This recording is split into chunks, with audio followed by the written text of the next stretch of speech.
الحمد للہ الذی ہدانا لہذا وما كنا لنہتدی لولا ان ہدانا اللہ والصلاة والسلام علی سید الانبیاء والمرسلین اما بعد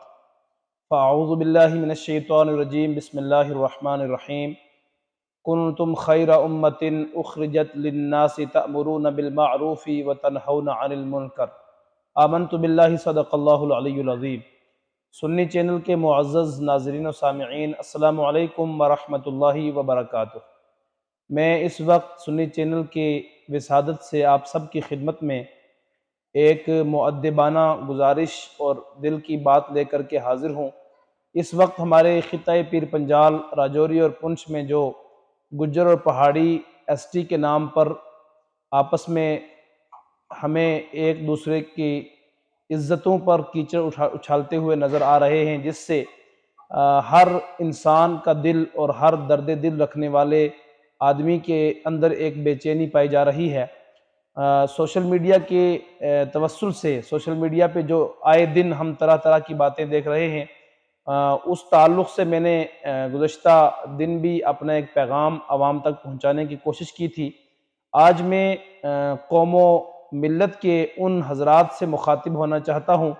کہ جن کے کاندھوں پر اللہ تبارک و تعالی نے اس ملت اور اس قوم مسلم کی رہبری اور رہنمائی کی ذمہ داری رکھی ہے۔ قرآن کریم میں اللہ تبارک و تعالی نے ہمیں خیر امت کے لقب سے یاد فرمایا اور خیر امت کا لقب عطا فرمایا۔ نبی کریم علیہ السلام کی ذات اقدس کو اللہ تبارک و تعالی نے ساری مخلوق میں سب سے افضل اور اعلیٰ بنایا اور امام الانبیاء خاتم النبیین بنا کے بھیجا۔ نبی کریم علیہ السلام کی امت کو بھی اللہ تبارک و تعالی نے ساری امتوں میں الگ اور شان اور شوکت عطا فرمائی۔ چنانچہ قرآن کریم میں اللہ نے فرمایا کنتم خیر امہ، اے مسلمانوں تم بہترین امت ہو۔ اب ہمیں کسی سے بہترین اور عمدہ ہونے کی سند لینے کی قطعاً ضرورت نہیں۔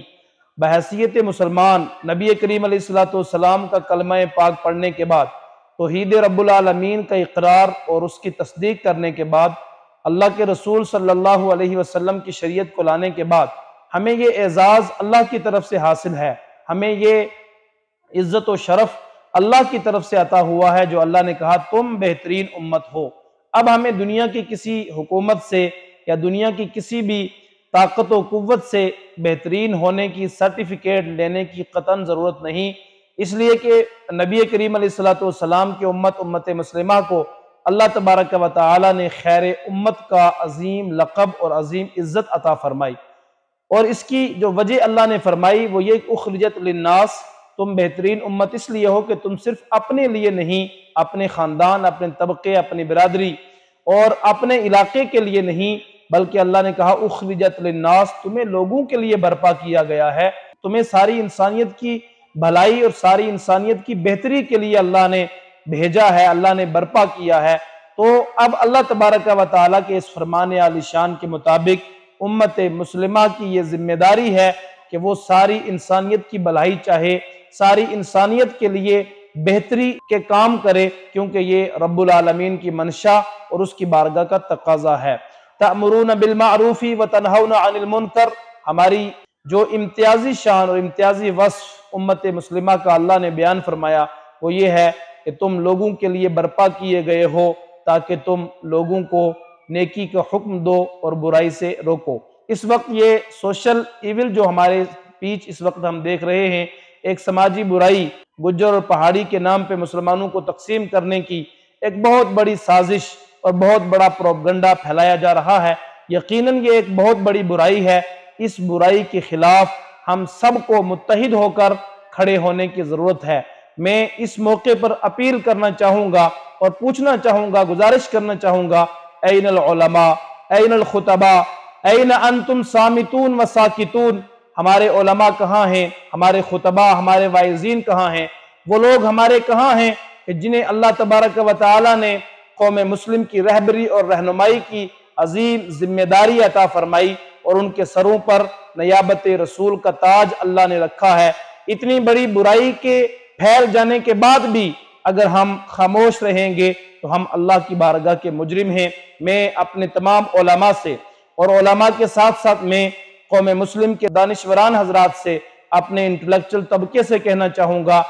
کہ ہمارے اس وقت وہ لوگ کہاں ہیں جو اس قوم کے ذمہ دار کہلاتے ہیں، ہمارے انٹلیکچوئل کہاں ہیں، ہمارے پروفیسر کہاں ہیں، ہمارے قوم کے وہ وکلا کہاں ہیں، ہماری اس قوم کے وہ دانشوران لوگ کہاں ہیں جنہیں ہم انٹلیکچوئل کہتے ہیں، جن سے اس قوم کو امیدیں وابستہ ہیں۔ اس لیے میں کہنا چاہوں گا اپنے انٹلیکچوئل حضرات سے بھی، علماء سے بھی، ائمہ مساجد سے بھی اور خطباء سے بھی، اصحاب منبر و محراب کی خاموشی اس وقت قوم کو تباہی کی طرف لے جا رہی ہے۔ اگر اس وقت ہماری زبان نہیں کھلے گی تو پھر کب کھلے گی؟ میں اپنے اس پیغام کے ذریعے تمام علماء سے، تمام دانشوران سے اور خاص کر میں خطباء حضرات سے، جمعے کے وہ ہمارے خطباء جن کے پیچھے لاکھوں لوگ اللہ کی بارگاہ میں سجدہ ریز ہو کر کے دنیا کو یہ پیغام دیتے ہیں کہ یہ امت وہ امت ہے جو اپنے ایک امام کی تکبیر پر سر سجدے میں بھی رکھ سکتی ہے، اور جب تک امام اللہ اکبر نہ کہے ہماری یونٹی کا عالم تو یہ ہے کہ دنیا دیکھا کرتی ہے کہ جب تک امام مصلی سے اللہ اکبر نہیں کہتا ہے، قوم مسلم اپنے سر کو اوپر نہیں کرتی، تو اللہ اکبر کبیرہ ان علماء اور ان خطباء کے سروں پر کتنی بڑی ذمہ داری ہے کہ وہ اس سماجی برائی کے خلاف اپنی زبانیں کھولیں۔ جمعے کے خطبہ میں اور جمعے کے اپنی تقریروں میں، اپنے جمعے کے وعظ میں، اور خاص کر اس وقت جو میلاد النبی کے عظیم الشان اجلاس چل رہے ہیں، امت کو ایک کرنے کی کوشش کریں۔ یہ امت کی تقسیم کاری کے خلاف ہمیں اپنی زبان سے جنگ کرنے کی ضرورت ہے، اپنی زبان کو کھولنے کی ضرورت ہے۔ اس لیے میری گزارش ہے علماء سے اور دانشوران قوم و ملت سے کہ اپنی زبانوں کو کھولیں، اور آپ سوشل میڈیا کی وسادت سے اور اس کے علاوہ جو بھی آپ کے پاس ذرائع ہیں، اس سماجی برائی، اس سوشل ایول کے خلاف آپ برسر میدان آئیں، میدان عمل میں آئیں اور قوم کو تباہی کے دہانے پر جانے سے بچائیں، اور یہ میسج دیں، متحد ہو تو بدل ڈالو زمانے کا نظام، منتشر ہو تو مرو، شور مچاتے کیوں ہو۔ جو ہمارے پڑھے لکھے لوگ ہیں، جو ہمارے انٹلیکچوئل حضرات ہیں، ان سے بھی میری گزارش ہے کہ آپ بھی اس میں اپنا کنٹریبیوشن پیش کریں اور قوم کو تباہ ہونے سے بچاتے ہوئے اس عظیم اور بہت بڑی سازش کو بے نقاب بھی کریں اور فیل بھی کریں۔ ساری امت مسلمہ ہر جگہ اور خاص کر راجوری پنچ کے مسلمان ایک مرتبہ پھر منتشر اور منقسم ہونے سے بچ سکیں۔ شکریہ، والسلام علیکم ورحمۃ اللہ وبرکاتہ۔